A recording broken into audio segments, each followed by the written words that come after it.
going to bring in our Middle East correspondent, Ali Bunkall, who's standing by here with me. And Ali, you know, I was just telling Mark there that earlier in the day, he and I were corresponding. The mood music in Washington was very much that, look, we'll just, you know, President Trump's getting these daily briefings from his National Security Council.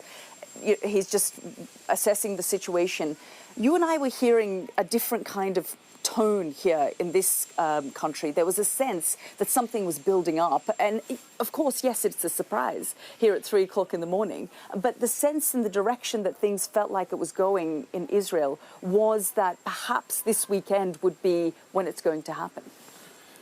Yeah, I mean, you say it's a surprise. I think you predicted from what you were hearing 1 a.m. and I heard about 2 a.m. So, you know, that it was to that level that we were hearing things from people here and elsewhere, that there was a degree of confidence in this country that was going to happen. And there were indicators. We saw, as did most of the world who were tracking them, B-2 bombers making a journey from Missouri in the United States.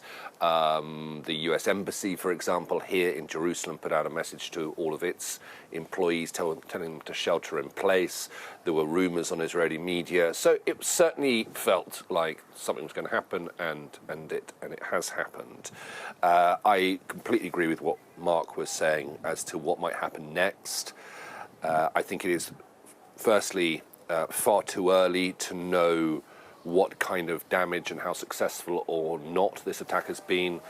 Not least, it's not yet light. They will have to get surveillance over the top of the places like Fordow to see how successful they've been. It does look from Donald Trump's perspective as though it was a one and done. That's it. He's come in, he's done what the Israelis want him to do, and I don't think he's looking for anything prolonged. From my perspective, the Iranians will have to respond, but it's about how they respond and the level of that response. If they want to widen it out and bring in the Strait of Hormuz, for example, and global shipping, if they want to attack US bases widespread, if they kill US service personnel, then this could get very messy very quickly. If they do something limited, then I think they will have had their riposte. I think Trump doesn't want to continue it, and I can imagine Trump will say to the Israelis, enough now. You've had just over a week striking hundreds of targets. I've now done this. It's time to bring it to an end. And of course, for everybody, that is probably the most hopeful outcome.